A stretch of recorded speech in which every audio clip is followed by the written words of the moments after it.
This is a long overdue video. I want to teach you about the practical side of how to use email for the best privacy results and even for eliminating spam. I've avoided doing this because whenever I talk about email, there is no viewer interest. But that is really funny because 100% of us use email and use it extensively. What I've realized though is that everyone's idea of privacy on email is so flawed. I've been in the email business for a while, personally. I've even written my own version of an encrypted email product, as well as email clients similar to Proton Mail a dozen years ago. I've since dumped that, and that experience taught me a lesson. I'll tell you later why I dumped all that work. The surprising lesson is that encryption is a pointless exercise in email and isn't the main issue you need to address in privacy. So in order to execute the proper approach to using email and using it safely, I'll teach you some strategies using our Braxmail service. This is not to say you have to use our service. There may be other competing services that do the same thing as Braxmail, but I think how Braxmail has evolved is a brilliant approach that I'm really proud of, which speaks to its popularity. It's simple and it works. I know it's right after Christmas when this video comes out, so you can watch and relax, and it will be a light-hearted conversation. I won't stress you out. Stay right there.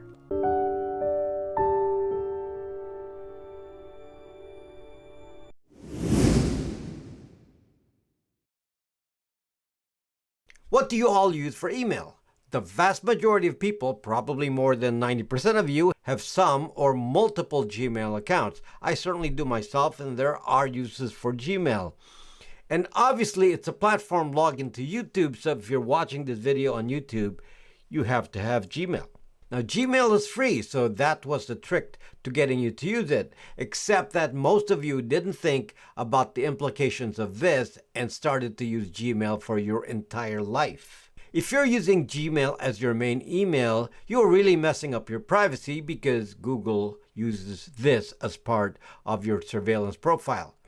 I've told the story of how I got a graduation email from a school on my Gmail account, and then immediately after, I got the graduation gift spam immediately. Everything you send and receive in Gmail is scanned, profiled, and attributed to you. And this is also how Google generates a contact list, by seeing who you regularly talk to.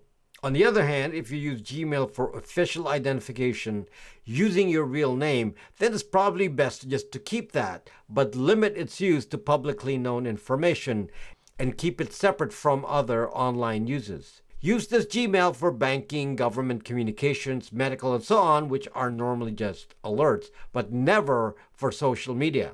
If you're currently using a Gmail with your real name, stop using that on any online platform now. I recommend also that you clear out as much of your email history as possible. If you need a Gmail to access YouTube, then create a brand new account without using your real name.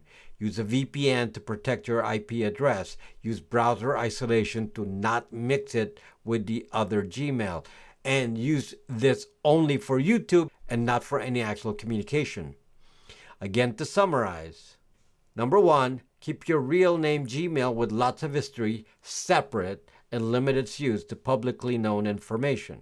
Number 2, use a new Gmail for YouTube and Google functions going forward, which you will use only for Google login. For non-Google logins to platforms, we will address that next.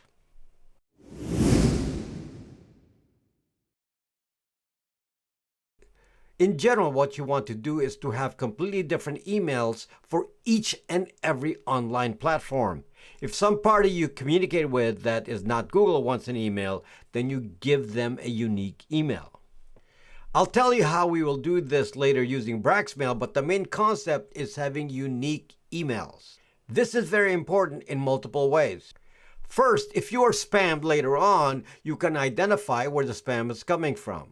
Second, email is often the biggest attack vector of hackers. If someone has your email, then they can look you up in hacked databases.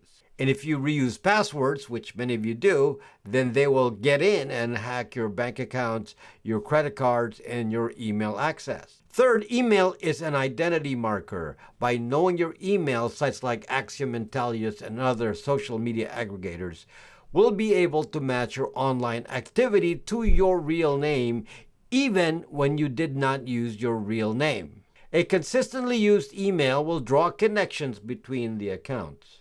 You can see then that you can break all of this quite easily by having a ton of emails. You will need a lot, maybe 50 to 100 or more emails, which obviously is impractical to use if you're using a standard email product. We'll get to how to actually implement this later, but as a spoiler alert, Braxmail allows unlimited email aliases, so this is very trivial to implement. We'll get to the execution issue later.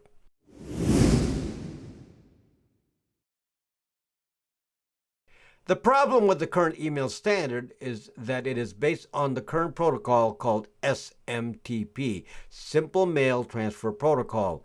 I looked in Wikipedia and it says this was originally developed in 1983 as a standard. But I remember using email in the open way that it is now during the early 90s. Email is sent from point to point using servers called mail transfer agents or MTAs, and these currently process email by finding the server that's handling a particular internet domain. Nothing much has changed since the 90s. The same MTAs still work, and for maximum compatibility, they have changed little. Now, larger companies like Google and Yahoo may have prearranged protocols between them to exchange email more securely. But outside of that prearrangement, the best way to ensure that email arrives is to use the original SMTP standard. And if you didn't know this, the standard is that all traffic is sent in plain text.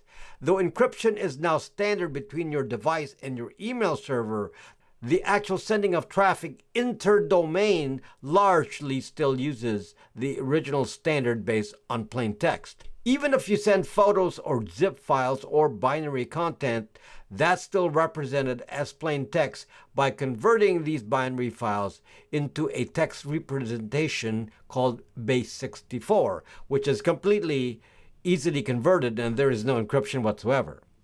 This is why the three-letter agencies love to scour the internet and collect all email data at large internet junctions, usually at an AT&T peering station, and then store that email data at the Utah data center. If you're using email, you should have the expectation that all parties that process the email have a copy. Certainly the sending MTA server, the receiving MTA server, the various spy agencies in the middle, the sysadmin, techs, hackers, and so on. There are those that state that a lot of MTA servers now use encryption by default using a protocol called Start TLS. I don't need to get into detail, but just understand that this is easy to overcome, certainly a piece of cake for any three-letter agency. This is why medical conversations with your physician is not supposed to use email. This was banned by the US HIPAA privacy laws, though some stupid doctors ignore this. Even the IRS does not communicate via email. They do everything by snail mail. Or government platforms will only send alerts in email, and the actual details of messages can only be retrieved when you log into the platform. Given this information then, why would you have extensive private and personal discussions in email? That's why I don't like doing tech support on email. Someone else is reading it. Now, some of you incorrectly think that you can overcome this by using some sort of encrypted email product like a Proton Mail. This is a false expectation, and let's get into that next.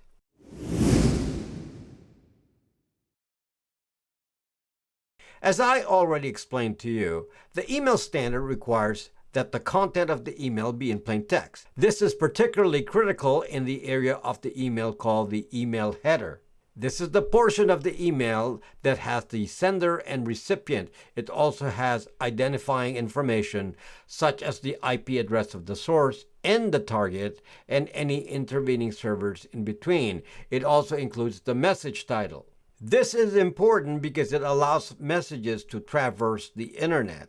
You cannot hide header information, otherwise the message cannot be directed to the correct server in inter-domain messaging.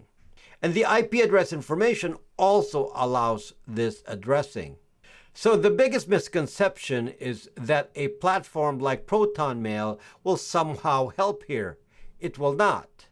Why? Because you cannot deviate from the email standard. You cannot encrypt the header. It has to be readable. Thus, email coming from a ProtonMail or Tutanota account will look exactly the same as the one coming from Gmail. To make this clear, for normal inter-domain email transfer, the email has to look the same for all. And obviously, email is not just sent, it is also received. So platforms, even if they claim encryption, which I will explain in a second, must receive unencrypted messages. And as I said, the headers have to be standardized and be in plain text. The unique promise of encrypted email platforms, which some of you understand, but not fully, is that intra-domain communications can bypass the SMTP protocol since it doesn't leave that same server. This is where you can add the encryption. Again, I repeat, you can encrypt intra-domain messages. This is within the same server. So ProtonMail can encrypt its own messages to others within the same domain. As long as they own the domain, they can encrypt it. And they can completely skip the SMTP protocol and really have built a bypass. Thus, the only advantage to using an encrypted email product like ProtonMail is if you're also talking to someone on ProtonMail. And as a way of encrypted conversations, I will tell you later why this is a very bad idea. Why not just use Signal, Session, and XMPP instead? So among the alternative means of encrypted communication, this is one of the worst options, especially in the current world of apps. For this reason, I fail to understand the benefit of a ProtonMail. Sure, it does offer a means to send an encrypted message to someone else by encrypting the content portion of the email. I never open these kinds of messages, by the way, so if you send me one, I guarantee it will not be clicked. Links like this are the main sources of malware. Another approach is to use GPG to encrypt the message contents using private and public keys, and I have a video on that. But again, that does not affect the header and all the important metadata that is in the header. The other problem is even more basic. Anyone with access to your inbox can read your non-encrypted messages, even if the platform is supposedly encrypted. This then creates an expectation of privacy which doesn't exist, since 99.9% of the average person's email will not have any encryption of any sort. This is the reason I stopped my email encryption project. During our beta stage, I was watching the traffic of email go through and realized that I could find out a lot of information about a person just by reading all the unencrypted email. That's when I realized that this was a terrible idea. So you've made a very visible decision of choosing an email service for people with something to hide, yet most of your content will not be hidden. ProtonMail and Tutanota are well known for being selected by people who want encryption. Thus, they might as well function as a honeypot, to use a hacker's parlance. And they've of course given access to your data to governments, as they're required to do. So to summarize, if you want to encrypt your message, do not use email. Use some other app that is using another protocol like Signal, Session, or XMPP.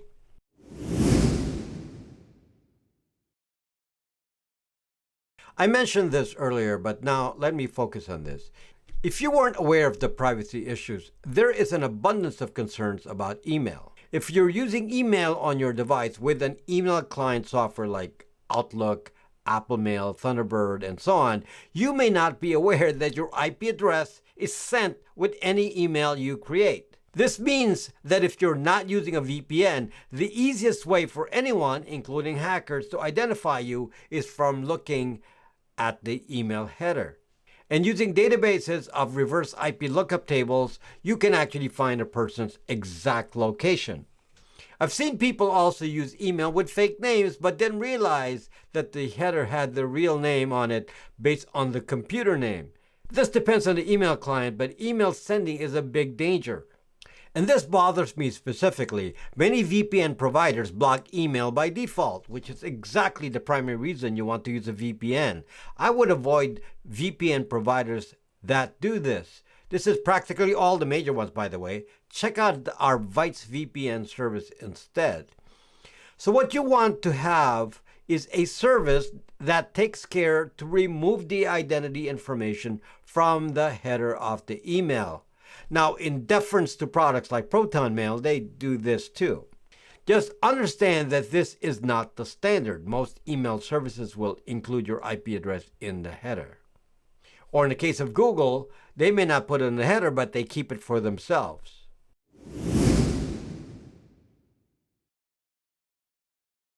Now that you're armed with the knowledge of what you want your email to do, let's come up with a strategy that attacks all the issues I bring up here.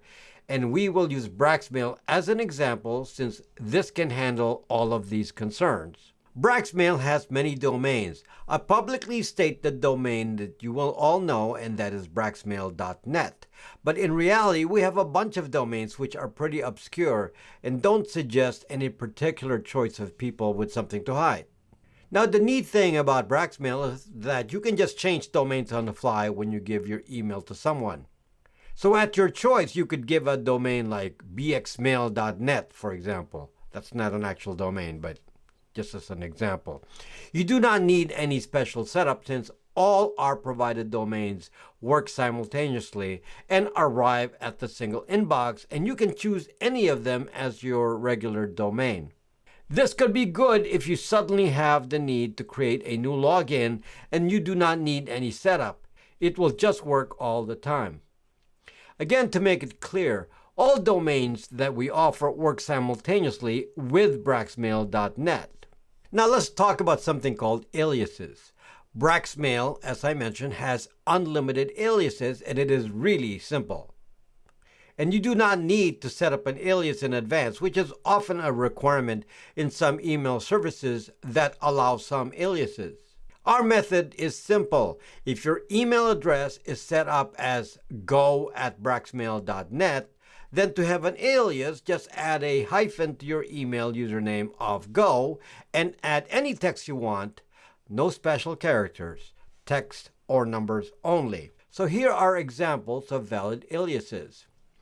Go Amazon at braxmail.net, go Rob at braxmail.net, go X at braxmail.net, go Rumble at braxmail.net, go R1 at braxmail.net, go 122524 at braxmail.net.